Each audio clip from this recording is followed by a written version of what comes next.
উদ্দেশ্য বাতৰিৰ মাজলৈ অৱশেষত ৰিপুন বৰাই হল ৰাজ্যসভা নিৰ্বাচনৰ কংগ্ৰেছ প্ৰাৰ্থী বৰ্তমানৰ সাংসদ ৰিপুন বৰাকে পুনৰ প্ৰাৰ্থিত্ব দিলে কংগ্ৰেছে শুকুৰবাৰ নিশা ৰিপুন বৰাৰ নাম ঘোষণা কৰিছে এআইচিচিয়ে পুনৰবাৰ জনাইছো যে অৱশেষত ৰিপুন বৰাই হৈছে ৰাজ্যসভা নিৰ্বাচনৰ কংগ্ৰেছৰ প্ৰাৰ্থী বৰ্তমানৰ সাংসদ ৰিপুন বৰাকে পুনৰবাৰ প্ৰাৰ্থিত্ব প্ৰদান কৰিছে কংগ্ৰেছে শুকুৰবাৰ নিশা ৰিপুন বৰাৰ নাম ঘোষণা কৰিছে এআইচিচিয়ে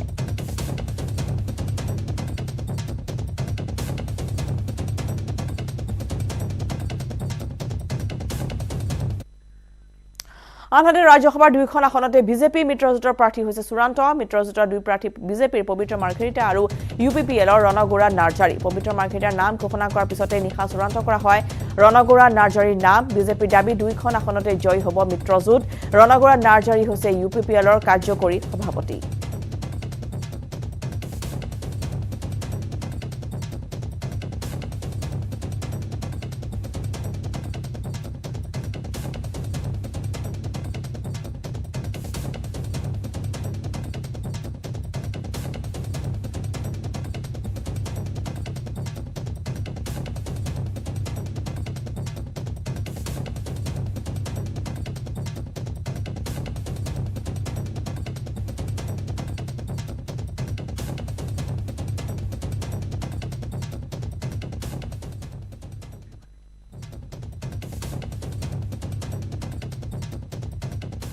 আৰু ইতিমধ্যে আমি জনাইছো যে ৰাজ্যসভা নিৰ্বাচনৰ প্ৰাৰ্থী চূড়ান্ত কৰা হৈছে নিশাৰ ভাগত য'ত আমি জনাইছো যে দুইখন আসনতে বিজেপি মিত্ৰজোঁটৰ প্ৰাৰ্থী হৈছে চূড়ান্ত মিত্ৰজোঁটৰ দুই প্ৰাৰ্থী হৈছে বিজেপিৰ পবিত্ৰ মাৰ্ঘেৰিটা আৰু ইউপিপিএলৰ ৰণগৌৰা নাৰ্জাৰী পবিত্ৰ মাৰ্ঘেৰিটাৰ নাম ঘোষণা কৰাৰ পিছতে নিশাৰ ভাগতে চূড়ান্ত হৈছে ৰণগৌৰা নাৰ্জাৰীৰ নাম বিজেপিৰ দাবী যে দুইখন আসনতে জয়ী হ'ব মিত্ৰজোঁট আনহাতে ৰণগৌৰা নাৰ্জাৰী ইউপিপিএলৰ কাৰ্যকৰী সভাপতি আৰু ইতিমধ্যে কংগ্ৰেছৰো প্ৰাৰ্থী চূড়ান্ত কৰা হৈছে ৰিপুন বৰাৰ নাম কংগ্ৰেছে ঘোষণা কৰিছে আনহাতে বিজেপি মিত্ৰজোঁটৰ পৰা বিজেপিৰ হৈছে পবিত্ৰ মাৰ্ঘেৰিটা আৰু ইউপিপিএলৰ ৰণগৌৰা নাৰ্জাৰীৰ নাম নিশাৰ ভাগত চূড়ান্ত হৈছে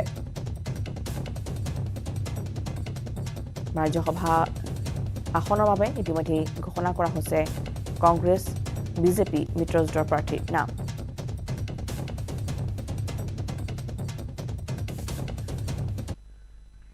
ৰাজ্যসভা নিৰ্বাচনৰ প্ৰাৰ্থিত্ব লাভৰ পিছতে পবিত্ৰ মাৰ্ঘেৰিটাৰ প্ৰতিক্ৰিয়া প্ৰাৰ্থিত্ব প্ৰদানৰ বাবে দলক ধন্যবাদ পবিত্ৰ মাৰ্ঘেৰিটাৰ ৰাষ্ট্ৰীয় নেতৃত্ব আৰু ৰাজ্যিক নেতৃত্বক ধন্যবাদ জ্ঞাপন পবিত্ৰ মাৰ্ঘেৰিটাৰ মোৰ দৰে এজন সাধাৰণ কাৰ্যকৰ্তাক দলে এইদৰে সুযোগ দিয়াটো মোৰ বাবে পৰম সৌভাগ্য বুলি মন্তব্য পবিত্ৰ মাৰ্ঘেৰিটাৰ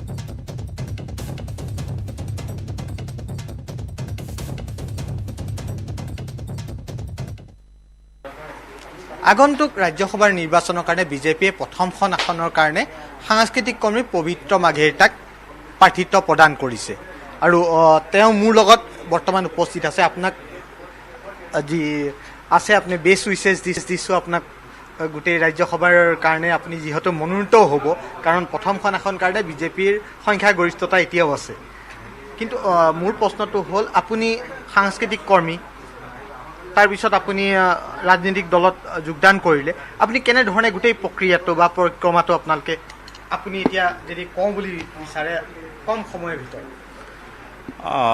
সমাজ আৰু সংস্কৃতিৰ লগত আশৈশৱ জড়িত হৈ আছোঁ আৰু পৰৱৰ্তী সময়ত ৰাজনীতিৰ সৈতে জড়িত হৈছোঁ বহুত চিন্তা চৰ্চাৰ অন্তত কিবা পোৱাৰ বাবে নহয় ভাৰতীয় জনতা পাৰ্টিৰ জৰিয়তে ৰাষ্ট্ৰ সেৱাত নিজকে সমৰ্পণ কৰিবৰ বাবে ৰাজনৈতিক দলত যোগদান কৰিছিলোঁ প্ৰথম অৱস্থাত ইলেক্ট্ৰেল পলিটিক্সৰ প্ৰতি আকৰ্ষিত হৈ মই বিধানসভাৰ টিকেট নিবিচৰা নহয় কিন্তু পৰৱৰ্তী 8 বছৰত মই একো বিচৰা নাই আজিও বিচৰা নাই কেৱল যেতিয়া ভাৰতীয় জনতা পাৰ্টিৰ দৰ্শনটোৰ প্ৰতি অধিক আকৰ্ষিত হৈ গভীৰতম দিশৰ ফালে গৈ আছিলোঁ তেতিয়া পোৱা নোপোৱাৰ কথাবিলাক গৌণ হৈ পৰিল কিদৰে ভাৰতীয় জনতা পাৰ্টিক সেৱা কৰি ৰাষ্ট্ৰ তথা ৰাজ্য তথা মোৰ দেশবাসীক মোৰ ৰাজ্যবাসীক সেৱা কৰিব পাৰি দলক সেৱা কৰিব পাৰি সেই কথাত আমি সম্পূৰ্ণ সমৰ্পিত হৈ পৰিলোঁ আৰু তাৰ মাজতে এনেধৰণৰ নতুন দায়িত্ব প্ৰদানৰ যি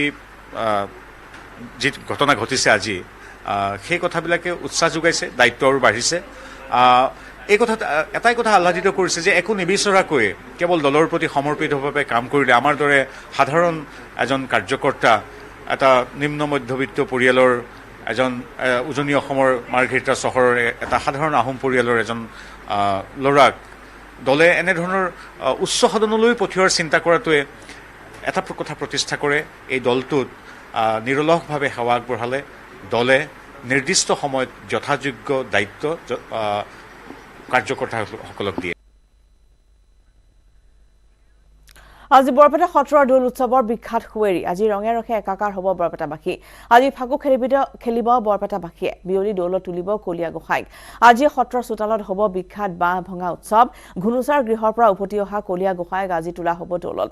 সত্ৰৰ মূল কীৰ্তন ঘৰৰ চৌদিশে প্ৰদৰ্শন কৰা হ'ব গোসাঁইক আৰু দৌলত তোলাৰ পিছতে সামৰণি পৰিব দোল উৎসৱৰ।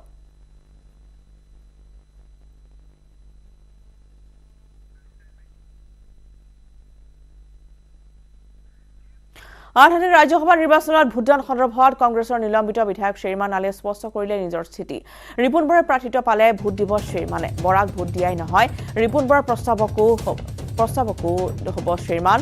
ৰিপুণ বৰাক এগৰাকী দক্ষ নেতা বুলিলে বিধায়ক শ্বেৰমানে। কংগ্ৰেছৰ দুই এজনৰ ওপৰত সন্দেহ আছে শ্বেৰমান আলী আহমেদৰ। বিধায়ক শশীকান্ত দাস সন্দৰ্ভতো প্ৰতিক্ৰিয়া। 3 লাইন হুইপ দিলে শশীকান্ত দাসেও ভোট কংগ্ৰেছক দিবলৈ বাধ্য। ভোট নিদিলে বিধায়ক পদ খাৰিজ হ'ব শশীকান্ত দাসৰ। AUDFৰ 15 বিধায়কৰ কোনেও বিশ্বাসঘাতক নকৰে। ইতিমধ্যে মনোনয়ন পত্ৰ সংগ্ৰহ কৰিছে ৰিপুণ বৰাই। চাওক, মই প্ৰথমৰ পৰাই কৈ আহিছিলোঁ যে যিহেতু মই নিলম্বিত, গতিকে বিৰোধী প্ৰাৰ্থীৰ ওপৰত নিৰ্ভৰ কৰিব মোৰ সিদ্ধান্ত। যদিহে মই দেখোঁ যে বিৰোধী প্ৰাৰ্থী অসমৰ বৃহত্তৰ স্বাৰ্থৰ হকে কাম কৰিব, তেতিয়াহ'লে ডেফিনেটলি মই বিৰোধী প্ৰাৰ্থীক ভোট দিম। আৰু যদি দেখোঁ বিৰোধী দলে দিয়া প্ৰাৰ্থী অসমৰ বৃহত্তৰ স্বাৰ্থৰ হকে কাম কৰা আশা নাই, তেনে ক্ষেত্ৰত হয়তো মই ভোটদানৰ পৰা বিৰত থাকিম। এই মুহূৰ্তত মই জানিব পাৰিছোঁ কংগ্ৰেছ দলে প্ৰাক্তন সাংসদ, বৰ্তমানৰ সাংসদ, প্ৰাক্তন APCCৰ সভাপতি শ্ৰীযুত ৰিপুণ বৰাদেৱৰ প্ৰাৰ্থিত্ব প্ৰায় চূড়ান্ত কৰিছে। মই এই ক্ষেত্ৰত মোৰ স্থিতি স্পষ্ট কৰিব খুজিছোঁ যে যদিহে ৰিপুণ বৰা বিৰোধী দলৰ উমৈহতীয়া প্ৰাৰ্থী হয়, তেতিয়াহ'লে তেখেতক ভোটদান মোৰ ফালৰ পৰা নিশ্চিত। আৰু দ্বিতীয়তে অকল ভোটদান কৰাই নহয়, যদিহে ৰিপুণ বৰাদেৱে বিচাৰে তেতিয়াহ'লে মই তেখেতৰ প্ৰস্তাৱকো হ'ম। গহপুৰৰ দুবিয়া পথত ভয়ংকৰ পথ দুৰ্ঘটনা। 15 নম্বৰ ৰাষ্ট্ৰীয় ঘাইপথত নিশা অচিনাক্ত বাহনৰ খুন্দাত তিতাতে নিহত হ'ল বাইক আৰোহী। বাইকত অহা আনজন আৰোহীক সংকটজনক অৱস্থাত চিকিৎসালয়লৈ প্ৰেৰণ কৰা হয়। নিহত বাইক আৰোহীজনক বৰ্তমানো চিনাক্ত কৰিব পৰা হোৱা নাই। দুৰ্ঘটনাৰ পিছতে উত্তেজিত ৰাইজে ৰাষ্ট্ৰীয় ঘাইপথ অৱৰোধ কৰি তীব্ৰ প্ৰতিবাদ সাব্যস্ত কৰে।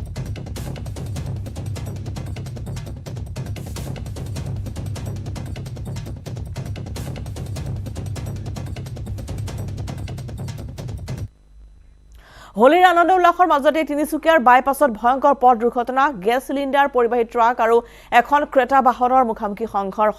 দুৰ্ঘটনাত থিতাতে নিহত হ'ল ক্ৰেতা বাহনখনৰ চালক তিনিচুকীয়াৰ ষ্টিলৱৰ্ড কোম্পানীৰ ঈশান বাগৰিয়া। দুৰ্ঘটনাৰ ফলত চুচুৰময় হৈ যায় ক্ৰেতা বাহনখন। দুৰ্ঘটনা সংঘটিত কৰিয়েই পলায়ন কৰিছে চিলিণ্ডাৰ পৰিবাহী ট্ৰাকৰ চালকজনে। ইতিমধ্যে দুৰ্ঘটনাস্থলীত আৰক্ষী উপস্থিত হৈ অব্যাহত ৰাখিছে উদ্ধাৰ অভিযান।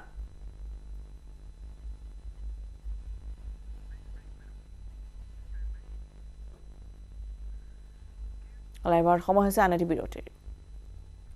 উঠিছো বাতৰি শেষ অংশলৈ। কৰিমগঞ্জত জ্বলিল 2 কোটি টকাৰ অধিক মূল্যৰ বাৰ্মিজ চুপাৰী। আদালতৰ নিৰ্দেশত আৰক্ষীয়ে বিনষ্ট কৰিলে চুপাৰীখিনি। 3 মাহ পূৰ্বে জিলাখনৰ বদৰপুৰ আৰক্ষীয়ে মহাকল অঞ্চলত থকা এটা গুদামৰ পৰা জব্দ কৰিছিল প্ৰায় 800 বস্তা অবৈধ বাৰ্মিজ চুপাৰী। গোচৰ ৰুজু কৰাৰ পিছত চুপাৰী কোনো গৰাকী ওলোৱা নাছিল। সিফালে আদালতত গোচৰ চলি থকা অৱস্থাতে অবৈধ চুপাৰীখিনি পোকে ধৰি নষ্ট হ'বলৈ ধৰে। ফলত মানুহৰ খাদ্যৰ বাবে অনুপযোগী হৈ পৰে। ইয়াৰ পিছতে আদালতে অবৈধ এই বাৰ্মিজ চুপাৰীখিনি বিনষ্ট কৰাৰ নিৰ্দেশ জাৰি কৰে।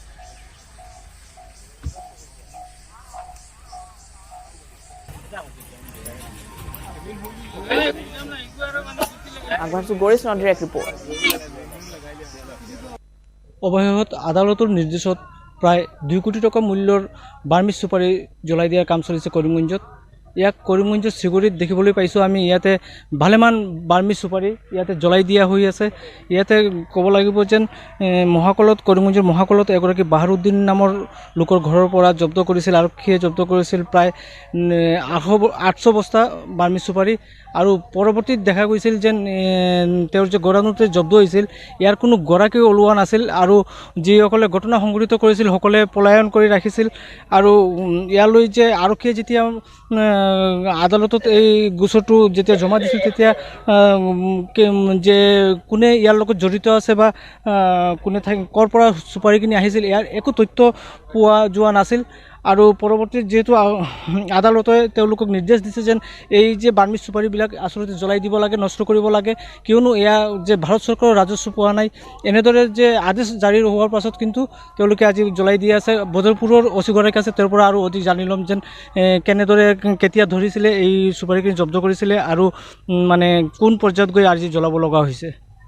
আমি আচলতে জানুৱাৰী মাহতে ধৰিলোঁ এইটো বাৰ্মিজ চুপাৰীবোৰ আমি খবৰ পাই ধৰিছিলোঁ আৰু তাৰ পিছৰ পৰা আমি বহুত চেষ্টা কৰিছিলোঁ যে কোনোবা মালিক পাম নেকি, মালিকটো নাপালোঁ, এতিয়ালৈকে ক্লেইম নহ'ল আৰু সেইকাৰণে আজি ডিছপ'জেবল অৰ্ডাৰ, আচলতে এইটো নট ফিট ফৰ হিউমেন কনজাম্পশ্যন অহাৰ কাৰণে আমি জ্বলাব লগা হ'ল। আদাৰৱাইজ আমি গভমেণ্ট ৰেভিনিউ লছ কৰিব বিচৰা নাছিলোঁ, আমি অপশ্যন কৰিব বিচাৰিছিলোঁ যাতে গভমেণ্টে ৰেভিনিউটো পায় আৰু ফিউচাৰ যদি কোনোবা মালিক ওলায় তেওঁ লছ নহ'ল হয়। কিন্তু যিহেতু নট ফিট ফৰ হিউমেন কনজাম্পশ্যন আহি গ'ল, এইটো বিষাক্ত বস্তু হয়, গতিকে খালে অসুবিধা হয় কাৰণে কোৰ্টৰ অৰ্ডাৰ মতে এইটো ডেষ্ট্ৰাকশ্যন কৰিব দিছে। আমি ডেষ্ট্ৰাকশ্যন প্ৰচেছটো শুৰু কৰিছোঁ। আজি বৰপেটা সত্ৰৰ দৌল উৎসৱৰ বিখ্যাত সুৱেৰি আজি ৰঙে ৰঙে একাকাৰ হ'ব বৰপেটাবাসী।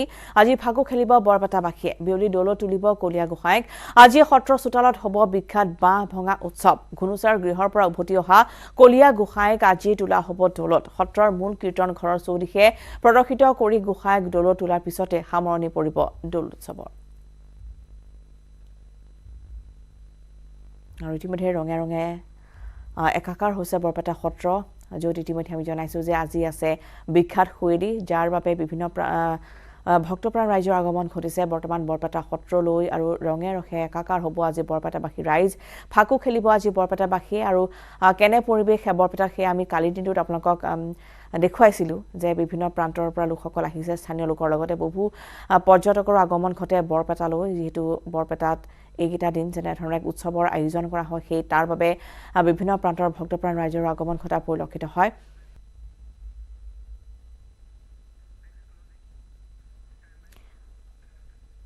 আৰু ইয়াৰ লগত সমস্যা লাইভৰ পৰা এতিয়া বিদায় লোৱাৰ নমস্কাৰ।